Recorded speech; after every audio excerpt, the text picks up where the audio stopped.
Kavita Krishnan, you are holding this rally protest here from CPIML. You are demanding punishment for the Babri culprits. Why do you think that the government is not given a strong action in the RTI? I think that basically, I think that the Congress government, Congress party itself for a very long time has habitually had this opportunist approach towards communalism. Rather than ensuring justice and ensuring secularism, they have taken an approach that we can use such things to the extent that it is in our favor, but beyond that we don't really have to ensure justice.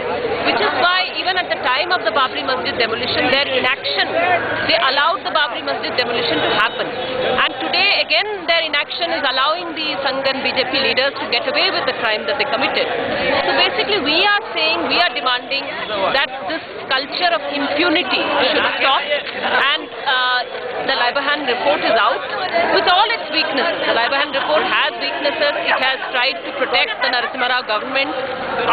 During the inquiry, it avoided questioning Atal Bihari Vajpayee at that time, whereby it has weakened its own report. But still, the report basically states what we all, the whole nation accepts to be the truth, which is that the Sangh and BJP leaders planned the demolition of the Babri Masjid. So we are demanding that they must be punished. Kavita Krishnan, the Liberhan Commission took 17 years to conclude the report.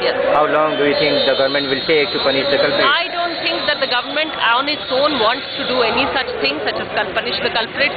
They have deliberately delayed the whole thing so that for an opportune moment when Lal Krishna Advani is no longer a political threat, then the report comes out with an indictment of Advani. All this has happened, but I still think that the secular and democratic people of India, they hold the BJP and the Sangh Parivar to be responsible, and they are the ones who must pressurize and push the government. On its own, the Congress party has happily accepted Shankar Singh Waghela, Babulal Marandi into their fold, and Samajwadi Party type of parties they were willing to hold hands with Kalyan Singh.